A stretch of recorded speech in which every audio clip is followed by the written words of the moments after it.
Hey guys, it's Doom49 and I'm currently playing some Battlefield Hardline, and you guys could be too. Look in the description, you guys could get in on the closed beta. It's limited opportunity, so you guys better hurry, go there and get yourself in on the beta. If not, it's okay, there's another beta later on. But some things I want to point out about this game. Notice how my hit marker turned red there. That's a critical hit. You guys will notice it when you're playing the game, but that's what you want to look for when shooting your opponent. Try to get those red hit markers, the critical hits. Something else I've noticed about this game is vehicles are very nicely made in this game. They're very responsive and they don't seem to be clunking into the ground or getting stuck, especially when you hit other vehicles. I've noticed this in Battlefield, where if you hit another vehicle, in Battlefield 4 that is, or Battlefield 3, when you hit another vehicle, it seems like you get sucked into it and then shot out. It doesn't seem to happen in this game. It's very nice, it's very fluent. I've also noticed that vehicles kind of feel like Need for Speed, because remember, Need for Speed is using the Frostbite engine, so they've seemed to have taken a part of that and put it into here, and it actually runs pretty great, a lot more fluent than I would ever expect. Now, although there might not be any tanks in this game as regular battlefields we've seen in before, there are some very powerful weapons you can use. Take for example this vehicle I'm using. It's got a nice little minigun on it, but it does rail out some damage and can really help maintain the objective that I'm trying to hold. I mean, look at these guys. These cops are coming in and I'm holding them off. Of course, I should have shot the guy on the left first, but we still managed to get him and get the objective taken care of. Another thing I want to point out is as you level up, there's certain things you can upgrade, just as I did there. You hold down your Q button or your spot button and you can upgrade certain aspects that you'd like.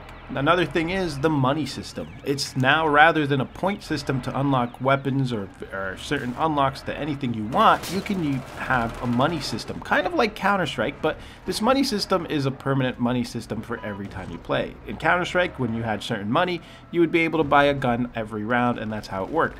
It's not like that in this game. The money system is kind of like an XP type of system, except you get to choose what you want to unlock first. So if you see somebody using a really powerful weapon, you too are now able to use that weapon, or heck, anything you want to unlock. If you see a riot shield, if you see a taser, and you'd like to unlock that as your first unlock, you can do that with this money system. And I think that's pretty cool, rather than having to be a meat grind, trying to go in Metro 24/7 just to get the XP you need to unlock the things you want. You could play any game mode you want, have all the fun you want, and you can get the things you need.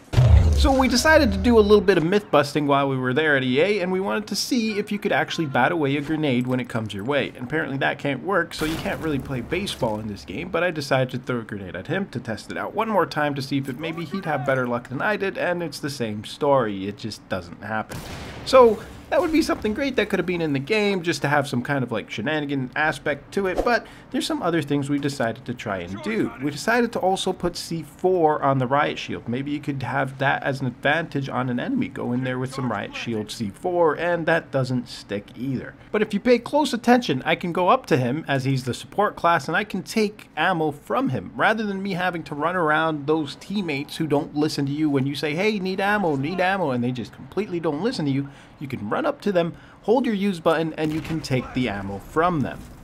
Another really cool thing you can do while being in the car is look out the window, as I just did there, to shoot enemies. Now the way you do this is you hit your prone key and you can stick yourself out the window and you can look around to shoot enemies that are around.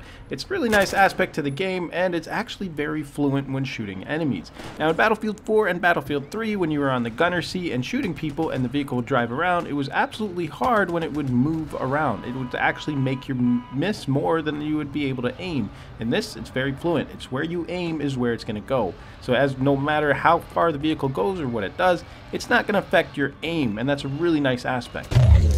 Now I'm sure you all love your emblems and being able to have those in Battlefield 4. Well, in Battlefield Hardline, they have that incorporated in this game too, except you can actually spray it wherever you want. Of course, mine is the Invader Zim emblem, and I'm probably going to make something new for Battlefield Hardline, but I just ported over the one from Battlefield 4, and of course you can spray it anywhere you want. So that's kind of pretty cool, because think about the things you can do after killing an opponent. You could spray your emblem down on them, or you could even spray some other cool thing anywhere you want, possibly even something to distract your enemies coming your way.